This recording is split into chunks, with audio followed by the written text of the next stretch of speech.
Allah subhanahu wa ta'ala a exaucé l'invocation de Sulayman, ce dont nous comprenons: Ô Seigneur, accorde-moi le pardon et accorde-moi une souveraineté que nul autre après moi n'aura.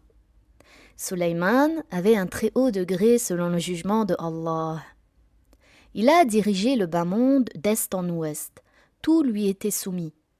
Il n'y a pas eu un seul roi qui le combatte ou qui se rebelle contre lui.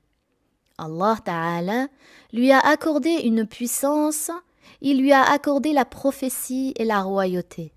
Il lui a donné une emprise et une souveraineté sur terre. La force éminente que Dieu lui a donnée ne l'a pas détourné de l'obéissance à Allah. Allah Azza wa Jal l'a honoré par de nombreux bienfaits. Il l'a spécifié par certaines faveurs étonnantes, signe de son éminence et de sa gloire, manifestation de sa souveraineté et de son haut degré selon le jugement de Allah subhanahu. Allah lui a asservi ce qu'il n'a asservi à nul autre que lui, ni avant lui ni après lui. Allah a mis à son service les djinns, y compris les shaitans. Il leur donnait des ordres, les chargeait des travaux difficiles, et celui d'entre eux qui n'obéissait pas, Allah Ta'ala, faisait qu'un châtiment s'abatte sur lui dans ce bas monde. Bien qu'ils fussent mécréants, les shaitans, les afarites, ceux qui volent en un instant d'est en ouest, obéissaient à Sulayman alayhi salam.